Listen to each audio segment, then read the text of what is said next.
کہتے ہیں کہ پرانے زمانے میں ایک بادشاہ ہوا کرتا تھا جس کا نام سلطان مراد تھا۔ سلطان مراد اپنی سخاوت، بہادری اور شان و شوکت کے لیے مشہور تھا، لیکن اس کی زندگی میں ایک دلچسپ پہلو بھی تھا۔ وہ 4 شادیاں کر چکا تھا اور ہر شادی کے پیچھے ایک الگ کہانی تھی۔ پہلی شادی اس کی بچپن کی محبت شہزادی زینب سے ہوئی۔ زینب خوبصورت اور نیک دل تھی، دونوں کا ساتھ مثالی تھا، لیکن قدرت کو کچھ اور منظور تھا۔ زینب بیماری کے باعث دنیا سے رخصت ہو گئی اور بادشاہ تنہا رہ گیا۔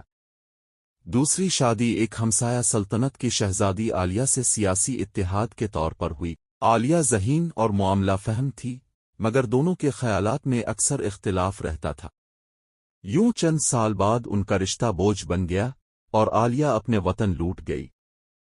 تیسری شادی ایک عام سی لڑکی مریم سے ہوئی جو ایک تاجر کی بیٹی تھی۔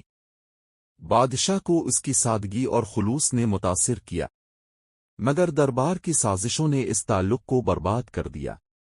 چوتھی شادی شہزادی نادیہ سے ہوئی جو حسن و ذہانت کا پیکر تھی۔ نادیہ نے بادشاہ کی زندگی میں سکون اور خوشی کا ایک نیا دور شروع کیا۔